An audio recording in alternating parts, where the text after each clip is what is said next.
Hey John, Hey Eric, how you doing tonight? I'm doing I'm doing good tonight. I'm doing good tonight. Happy to be home. How about you? Same. Happy to be home. It Yeah, was a long drive. you had a big road trip. Yes, another 24 hours in the car. That is a long time to be in the car for a Yeah, weekend. but hey, it was a nice wedding. Nice to hang out with family again, really quick. That's just the story of my life. Driving to visit family, apparently. That could be worse. Could be worse. Yeah. I took my boys out. We have a camper, and so we went out camping for the weekend and left Friday. I picked them up from school and took off and went out to the coast, and we had a good time. We went hiking 3 times in 3 days though, and I needed to get back to work to so that I could kind of relax a little bit. I was gonna say, Sit on recuperate. John normally spends a lot of time at a desk typing with his Yeah. hands. Yes, but anyway, no, it was good. It was great. We had a good time. We kind of maybe overdid it a little bit on the sweets. We had ice cream, of course. Yeah, when you go to the coast, they have those. We have a lot of things that we have to do every time we go there, but they often involve treats. So, like, there's a bakery that makes gigantic donuts in Long Right. Beach, Washington, but they're just like a normal donut, but Just like very big. the equivalent of four normal donuts or six. I mean, I don't know. And somehow both children ate the whole thing. Nice. Anyway, Sugar high. sugar high. It's okay. And then you take them out and go hiking for a couple hours to kind of wear it off. Well, couple exciting things from my side, sort of security related, I guess you would say. What was it, a month ago now? I was at a wedding in Phoenix. And somehow, and I don't know if this is just coincidence or if I missed a skimmer somewhere I used my credit card because a week ago, my bank calls up and said, "Hey, have you been buying $150 worth of gas at 3 different gas stations in Phoenix today?" I was, no, I have not. So they got to send me a new credit card, and I had to go through the hassle of updating, my Amazon account and Apple account and Google account, everywhere that I allow to store my credit card for monthly billing type things. I mean, so that was a kind of a hassle. So Yeah, yeah. You you have know, no idea where no, where I'll is Phoenix even a coincidence, or do you think that there's a little bit too high of a coincidence that you were down there just a month ago? here's what I think. When I was driving, I drove down there, and I was by myself, and I was getting gas at a gas station outside of Phoenix at, I think it was probably 11 o'clock at night, and it looked like a little bit of a sketchy place. So I just got out of my truck, ran my card, hopped back in my truck, and I left. And that's, if I'm putting money on where it was, that was it. And usually, if I'm using my credit card at one of those places, I kind of flip my finger around to check for a skimmer because they're getting really good now on ATM Hmm. machines or those. That's my guess, but it could be just a complete coincidence because it was a month before this happened, and according to the bank, it was a card present transaction. So someone actually Hmm. duplicated the credit card, Interesting. re-encoded another card or whatever the right word is. Card present, but using the strip, not the chip. Correct. The strip only, Yeah. Yeah. which I guess you can still do at gas stations. So Yeah. these 3 gas stations are out, probably with whatever the new rules are. Right. But Right. one of the cool things that I did find out about this, because I found out because I was trying to buy pizza and it kept getting declined. And so I looked in my app on my phone and the phone said, "Hey, this card is currently unavailable. Call this number." So I called the number, and that's how this all started. But so they canceled it, verified all the charges that were supposed to be there. They credited me the charges that weren't. And then they were going to send me some documentation. And they were FedExing me new cards that would show up, eventually, in 3 days or 2 days or whatever it was.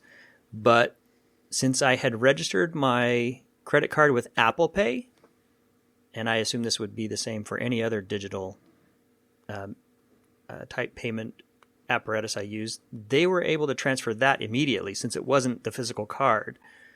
So I was able to use Apple Pay for the 3 days until my card showed up. So I thought they were pretty able cool. to change the card number associated with your Apple Pay account from the server side. Yes, because I knew what the last 4 digits of my new credit card were going to be because they showed up on my Apple Pay wallet immediately. Oh, that is awesome. Which I thought was pretty cool. That is very cool. Yeah, I'm sorry that you had to go through that. It was not as big a hassle, and knock on wood, whatever. It was not as big a hassle as I thought it was going to be. I had a couple things that hit my billing right at the right time, like my phone bill. My cell phone bill was declined, and they said, you need to update your credit card. And I think the Apple Music, we pay for Apple Music, and that one came back and said, hey, we're going to cancel your subscription because your card wouldn't charge. Please verify and check that. And I'd already changed it by that time, but I guess it was, by the next day it was fixed.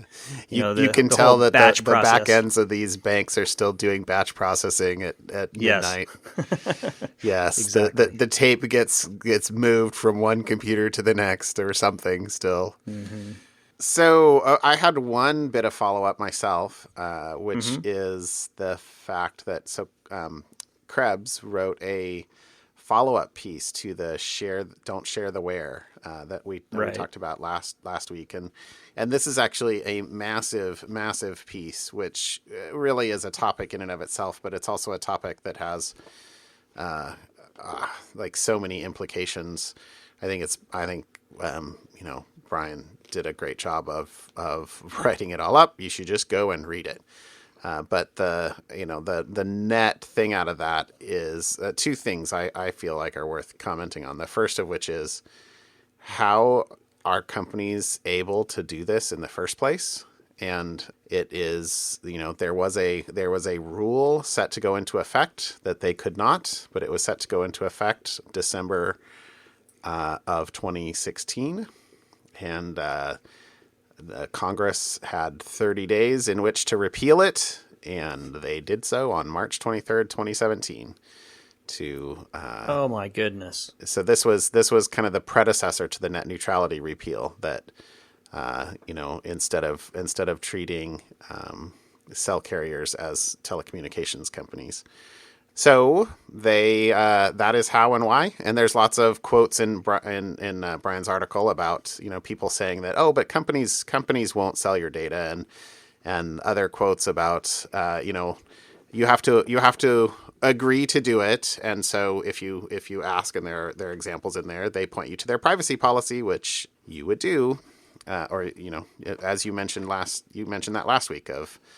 That's probably what they would do. Yes, that's exactly what they're doing. Yeah. And then the second point, though, the thing that is scarier is that everybody's numb, right? This story got no traction in the media at all. The fact that anyone can go and look up anyone else's location at any point in time and that the companies are actively selling the ability to look up your location. It got less than a day's worth of news cycle, and evidently not many people care, which is, I think, a travesty. But I think most people are numb. Which I should make a clarification from last week's too, because it wasn't clear to me until I reread that part of the article, but it was not that I think it was Location Smart is the name of the company. Yeah. It's not that they were hacked. It's that they had a trial that you could sign up for, and you could sign up for a trial. So check this out, and then provide fake info and look up anybody you want. So it wasn't that they were hacked, is what I guess the net point of that is. It was that it is by design, not by omission.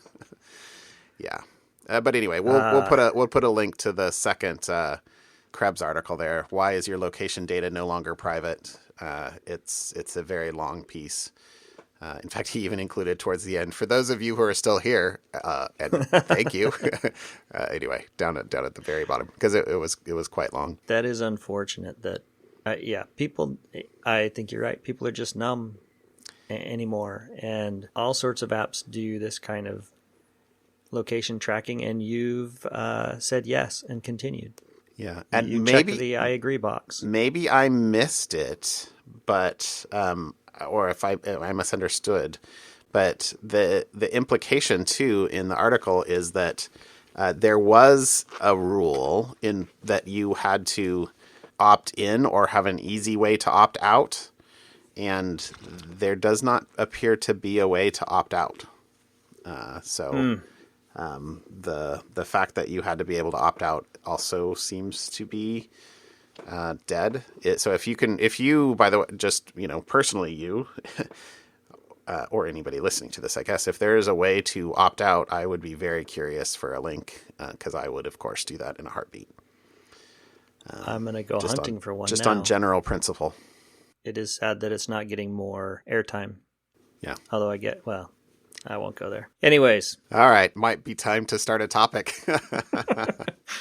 Yeah. Well, I guess mine probably is a little bit shorter. And you actually pointed this one out because what was it, last week or a couple weeks ago? We had talked about the security of the little that was just hockey last week. pucks, the cylinders. Yeah, the cylinders in your house and what kind of things you need to worry about.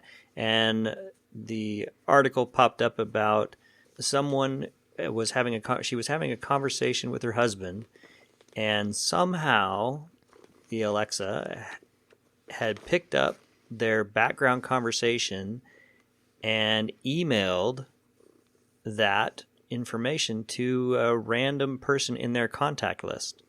Didn't just email that information, recorded their conversation and emailed their conversation, the audio. Yes. And it really does sound a little too hard to believe. I don't know. But it appears Amazon said, Amazon took ownership of it and said, we'll figure this out. And so I got to thinking, does this happen? Could this happen in our house? Because I have 4 of these things floating around through various places in the house. In thinking about it, as my wife and I, just this evening, we were looking at a website and having a conversation, and in the background, our Alexa piped up and said, "Are you sure?" I'm like, "What? What do you mean? Am I sure?" And in thinking about it, I think probably once a week or once every couple weeks, the Echo the Amazon cylinder will pipe up and say something that we have not addressed it. We have not used the wake up word. Yeah. It's just background noise. Mine has definitely done that as well, a couple of times. I wouldn't say once a week, but occasionally it'll do that. Although, as has my phone, and I gotta say, one of the maybe it's just with the iPhone 10, because I think the Siri trigger is on the fingerprint sensor for the previous phones, but on the 10, it's the lock button. On the right hand side. And I trigger Siri at least once a week, but probably more like every couple of days, accidentally. It's very frustrating. In fact, I kid you not, my phone's always on mute. Always on mute. So, I go into the theater, I don't even think about it. I mean, I don't even check. My phone's been on mute for 7 years, 10. I don't know. When did I get my first iPhone? 2007? Yes. The ringer is always off. The ringer's always off.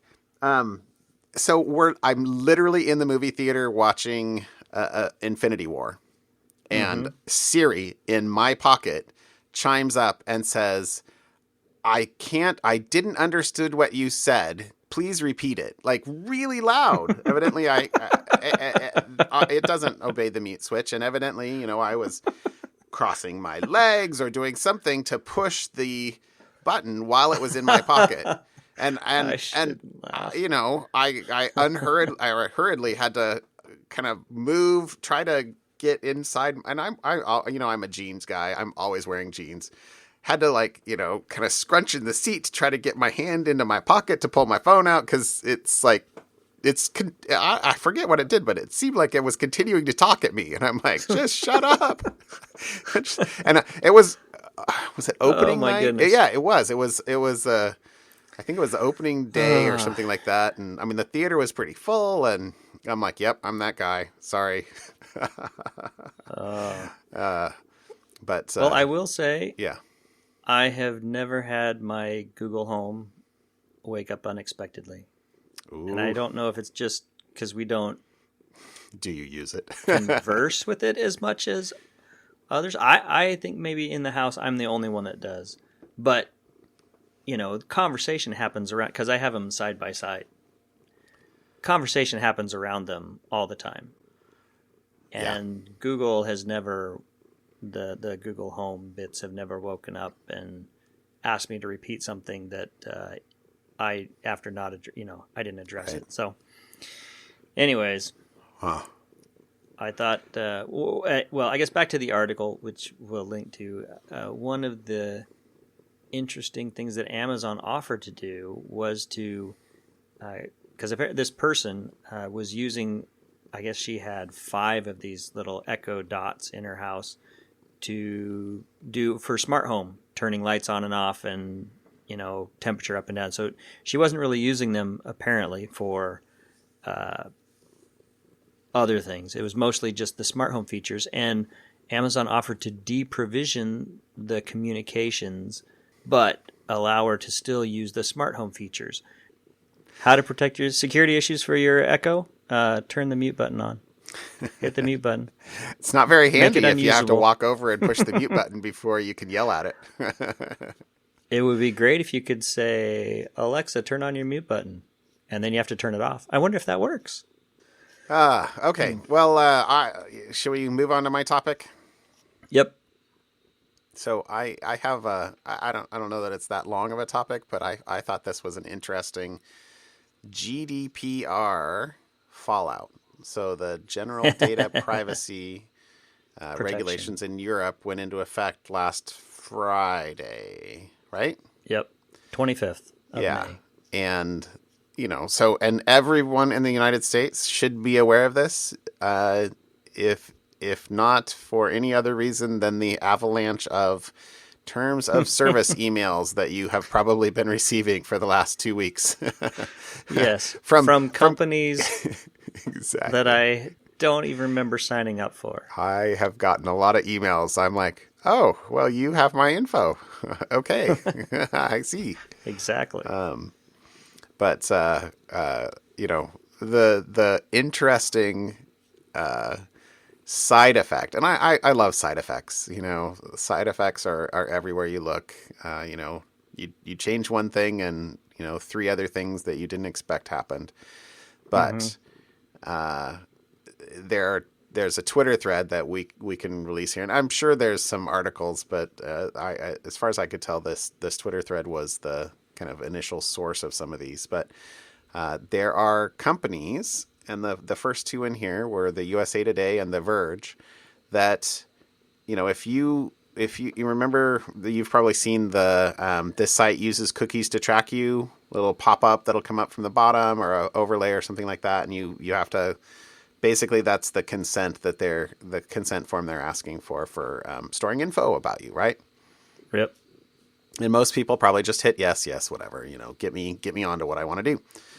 But part of GDPR is that you cannot use consent as a stick for your service. I forget the exact phrasing of that, but it can't be used as a condition of service. Right. Consent can't be used as a condition of service. So if you hit the no, I don't want you to track me. USA Today, you're probably did you look at this? Do you know how? I did. Okay, so I can't quiz you, but loading the USA Today homepage went from 5.2 megabytes of download to 500K, so a 10x reduction in data traffic, and it went from a load time of 45 seconds to be fully loaded to 3. So Beautiful. 15x speed reduction, and from 124 JavaScript files loaded to 0.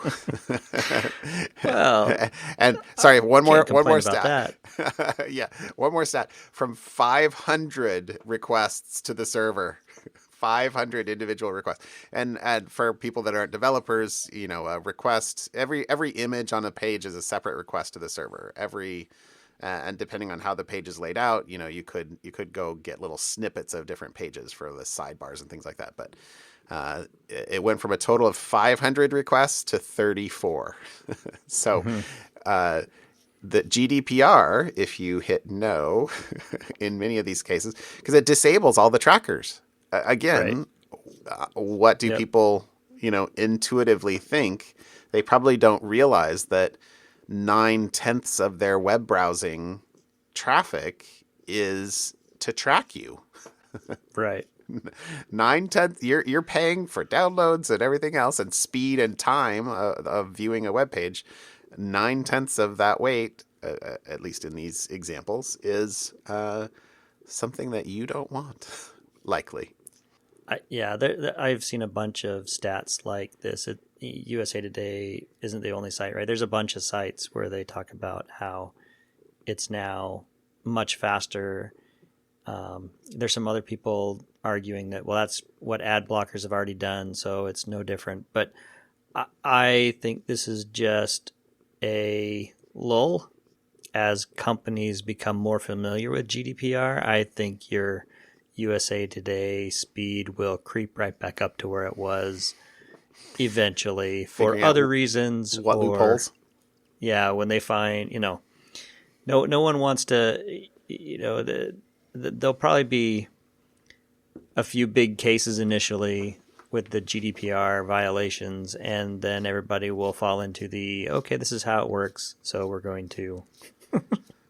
I've We seen now some know what it references, and I don't know that it's been explicit, but some references that the expectation is that the enforcement will be relatively lenient at the beginning, as people kind of figure out what things are. But we'll see. They can and can't do. it's also the fact that a lot of it has to do with being able to personally identify. And I think if I don't know it's you, but I do know that you were browsing or searching for this particular thing on Amazon, maybe advertising companies will still value that, the association, if not the identification.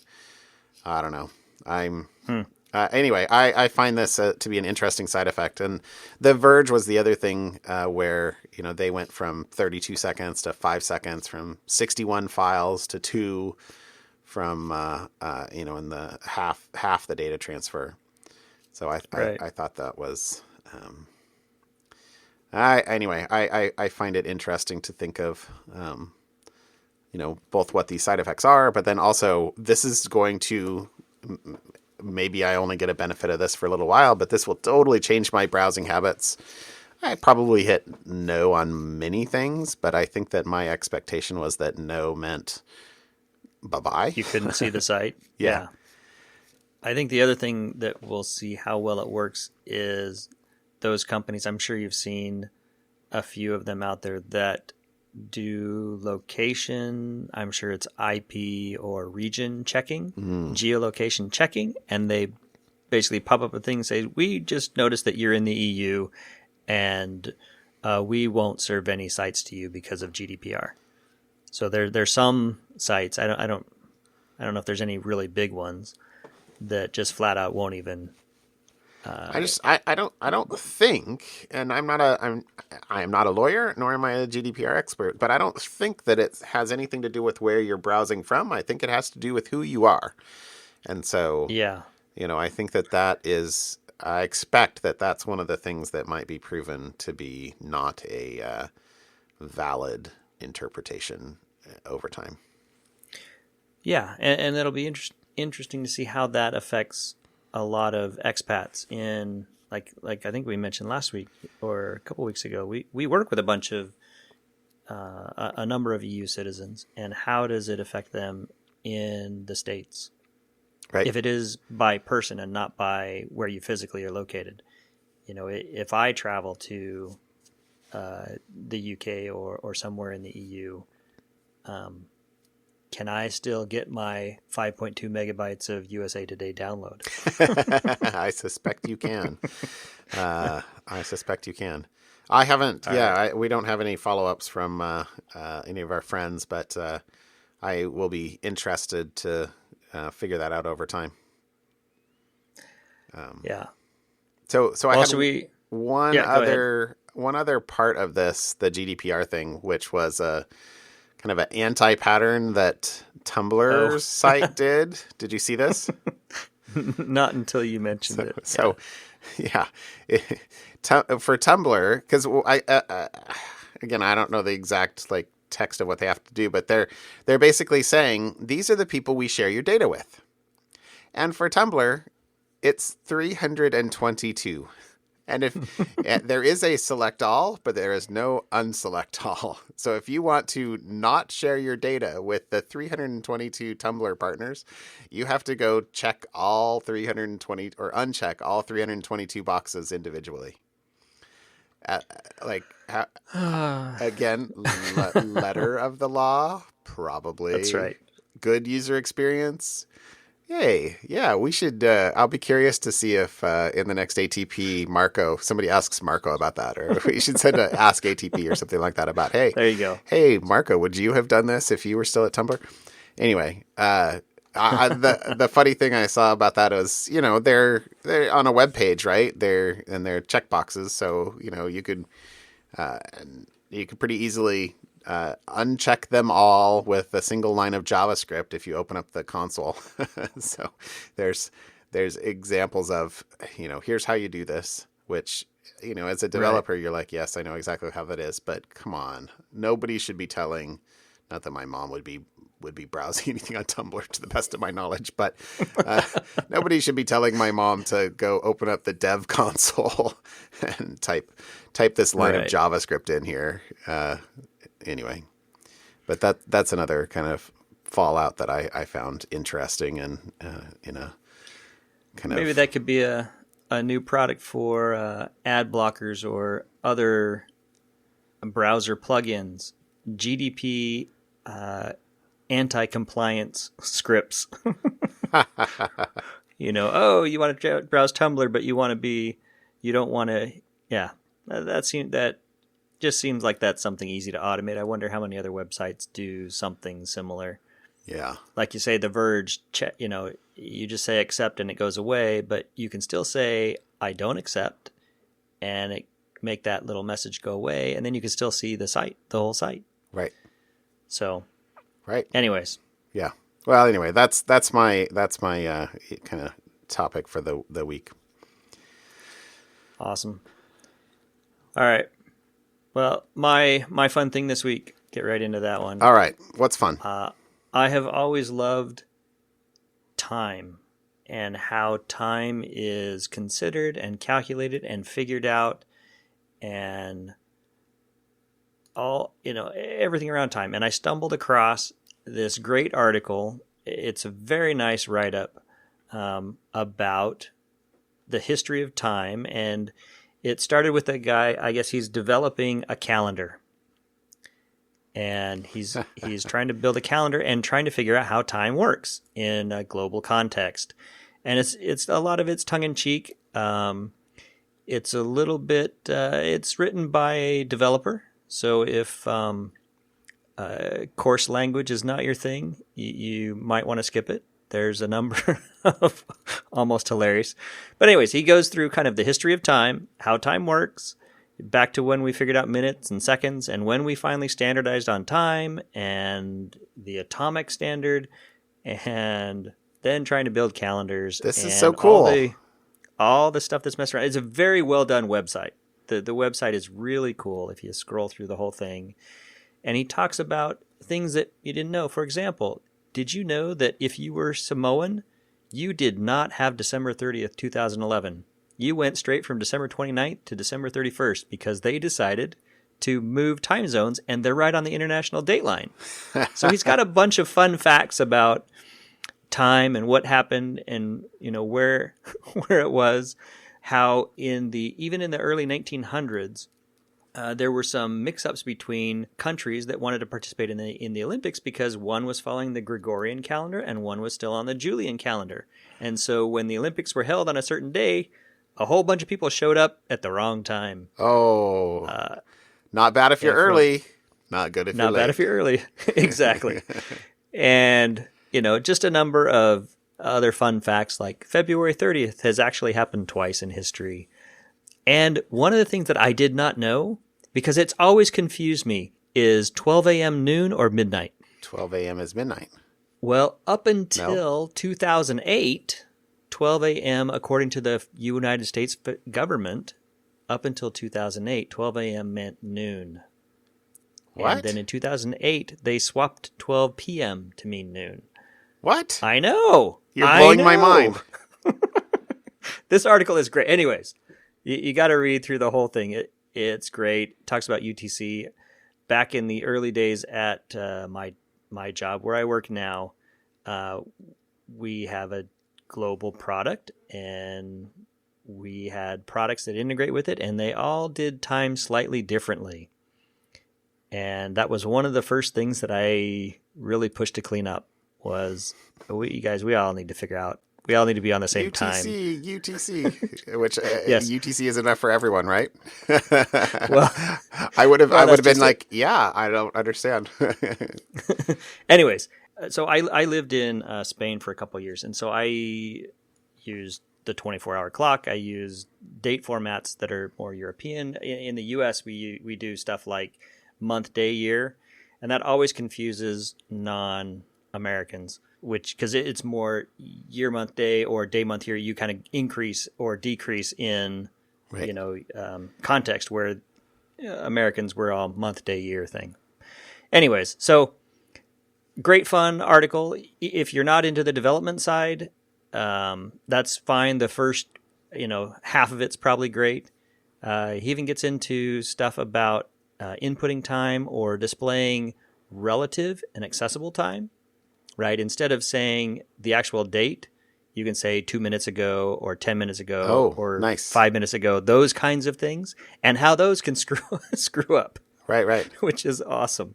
Anyways, it's very long, but it's very well written. And if you ever had any curiosity about time and how it functions and how developers actually build stuff for your websites and why maybe you're like confused about why doesn't the calendar work how I expect it to, or why isn't this?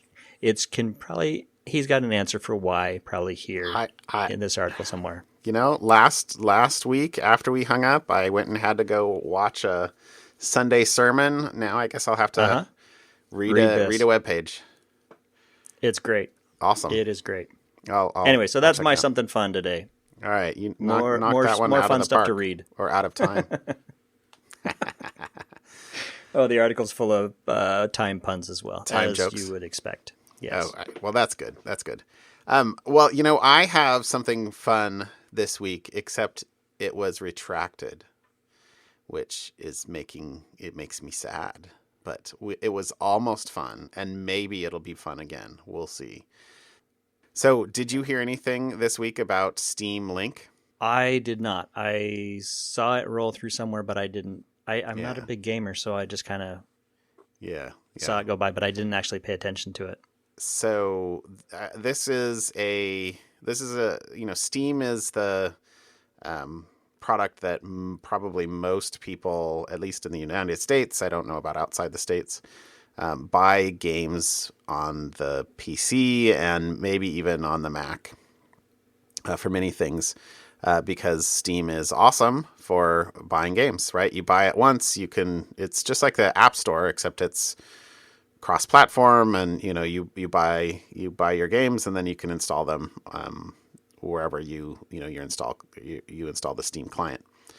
So my oldest daughter does have Steam because she likes retro 8-bit retro games. So I know what Steam is, Well, they're doing all sorts of experiments, and they've maybe even a little more than experiments in terms of they have the ability to stream games to other PCs, and I think even from the cloud, some at least experimental stuff. But this was an app that basically acted like a not a VNC terminal, a remote desktop to your game. And so the rendering would all happen on your computer, but it would stream the video over the network to your iPad. So you could play any PC or Mac game on your iPad. Just like basically, but with a video optimized remote desktop. Huh. So there are, as you might imagine, many, many, many, many, many, many games that have not been ported to an iPad or a phone. Right. And to be fair to games too, there are many games whose interfaces would be awful on an iPad or a phone. So the interface I never got to see this, and I didn't read about it too much, but I'm not a huge gamer. I'm certainly not a fan of first person shooter or Twitch games at all, but I love me some strategy games. I play Civ. I've played the Civ franchise since Civ 1, Sid Meier's. When was that? 80s? That's a long that time was ago. a long time ago. And Yeah. they're in Civ 6 at the moment. Civ 6 is a great game. My younger boy and I play it well, I wouldn't say quite a bit, but occasionally, which is great because it's a hot seat game, so we can both sit down here at the computer and chat and take turns and I play a couple other what are known as 4X games, generally strategy games, and I would love to be able to play them from upstairs, not have to come down to the computer and do something because half the time I'll read and do other things obviously on my iPad. Kindle's a favorite app there, but it'd be cool to be able to stream Stellaris or Stellaris or Civ or some of the other games I occasionally play. Anyway, I was, when I heard that this was coming, I was super excited about this, and Apple approved it. So they made a big splash. Steam did, or Valve did, Right. and then Apple yanked it and said, "Oh no, you can't do that." And there was a comment at least from Phil Schiller that basically as you would expect, they are not keen. The two things that seemed to be tangential out of his statement were that you can do in-app purchases generally in mini games, and you can have user-generated content. So, but that they're going to work with Valve so that it can be available in the future. So, I have a glimmer of hope that this will be treated like the Kindle app is, where I can't buy things. It sounds similar, at least to me at least, but I guess I didn't think about the user generated content, and I guess that's because they don't want people to put inappropriate content in a appropriately labeled thing, or is that we don't allow you to run emulators? I think it seems to be, gosh, I'm inferring here, more the inappropriate content. Obviously the gamers are all about, why is this any different from remote desktop or VNC, which is just streaming from another platform? And Right. I don't know if you remember, the Kindle app got yanked quickly after it was first launched because there is a clause in the App Store guidelines that say you can't have digital sales without going through the App Store. Paying Apple. So Yeah. You know what? I will happily come down and log into my computer the same way I have to go to Safari to buy anything from the Kindle store. in order to buy a new game. Awesome. Right. I mean, if that's the compromise, oh man, I'm going to be so excited for this. Uh, for the user generated content, I don't quite know what the get out of jail free card on that is, but I don't personally use or pay for any user generated content to the best of my knowledge. So if for some reason that didn't come to Steam Link, I wouldn't shed too much of a tear at the moment. I might in the future. I might regret that decision. But anyway, this was my something so almost fun that I had to do it and get a last little bit of ranting in on that. But I'm so hoping that they work this out in the next days, not months, and are able to have it released. Anyway, I'm cool. I'm literally almost cool. Holding my breath. Okay, maybe not literally. That I suspect I would be unconscious. But this is my something almost fun. That was almost fun. Almost. I'll have to ask my daughter if she has an opinion on it. Okay. Okay. Well, that was a good one. Sorry. One last thing. Oh. I got the new mic. I didn't mention it at the beginning of the show. That's You'll have right. to let me know how the edit goes. Well, I can tell you right now, it does sound way better. Because normally I can hear, like I said, I can hear you shuffling things around, or there's a lot of ambient noise, which I do not hear at all. Okay. This time. Hopefully it's not coming through. Although I did hear the dog and the cat. Yeah, sorry. Yeah, and there was a nice picture of your cat's butt right in my face on the camera there for about 2 minutes. That was pleasant. Yeah, well, she's very pushy. All right, Eric, let's call it a wrap. All right. Thanks, John. Have a good night. See ya. Bye.